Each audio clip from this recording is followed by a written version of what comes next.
Let's understand the question given on your screen. A body A of mass m is revolving around a planet in a circular orbit of radius r.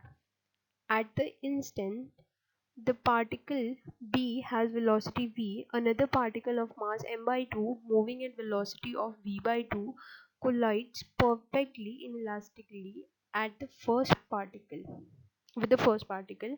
Then the combined body, option A, is fall vertically downward towards the planet.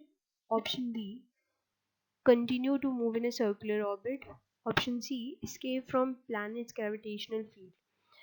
And option D is start moving in an elliptical orbit around the planet. Let's understand the question first. There is a body of mass m and it is revolving around a planet in a circular orbit, and its radiuses are, and at the instant there is also a particle b with a velocity v and another particle of mass m by 2 moving with a velocity of v by 2 collides perfectly inelastically at the with the first particle.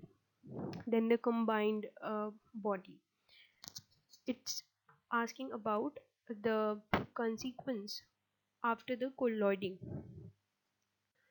So as you can see on your screen that by conservation of linear momentum and taking velocity in line for maximum momentum transferring in a single direction, and by this we will get an equation that is m by 2 v2 plus mv is equals to m plus m by 2 vf. So vf is 5v by 6 where v is the orbital velocity. So it will so the escape velocity will under root 2 v and the velocity is less than escape velocity but greater than orbital velocity, the path will be elliptical. So an orbital velocity v, the path will be circular.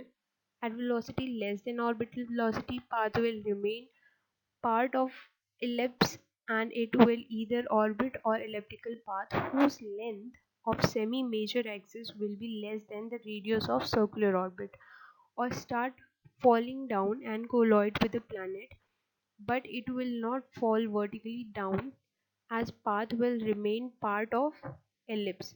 Hence the resultant mass will start moving in an elliptical orbit around the path.